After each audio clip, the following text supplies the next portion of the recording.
Well, it's actually a very telling story when $533 million was spent in just one single instance. And it wasn't just a shortage of ammunition, not just a defect in some batch, which could have been understood, but not a single shell was produced for that money. Well, I'll ask our directors now. They will show you this enterprise. It is located in Texas, a General Dynamics plant near Dallas. It was built in a hurry after 2022, when it became clear to everyone that there was a catastrophic shortage of artillery shells, not just for Ukraine, not just for supplies, but even within the United States itself. We are talking now about 155mm caliber shells. And here is the first part of the problem. It is being acknowledged now, and journalists are writing about it.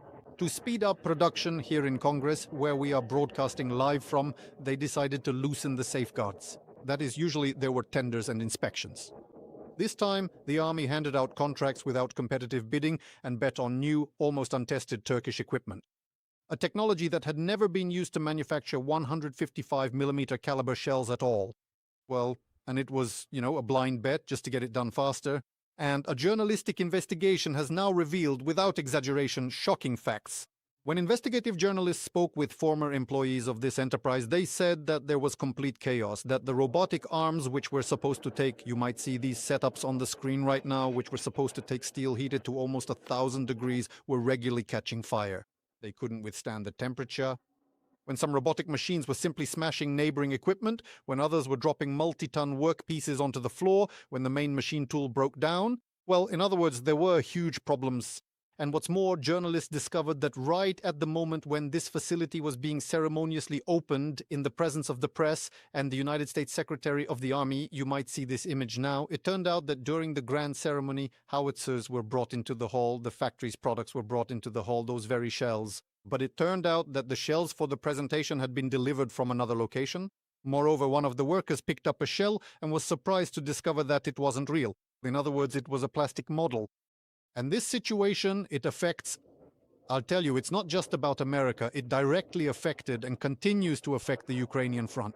Because as of the spring of this year, well, I looked at the numbers before the broadcast, the American defense industry was producing about 36,000 shells per month, while about 100,000 are needed for America, for partners, and for Ukraine. In fact, currently, a little more than a third of the required amount is being produced. The plant near Dallas was supposed to produce up to 30,000 shell casings per month for shells.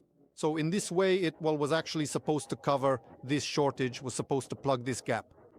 And the worst part is that this isn't a one-time mistake, that it revealed a systemic problem for which, as journalists found out, absolutely no one was held accountable.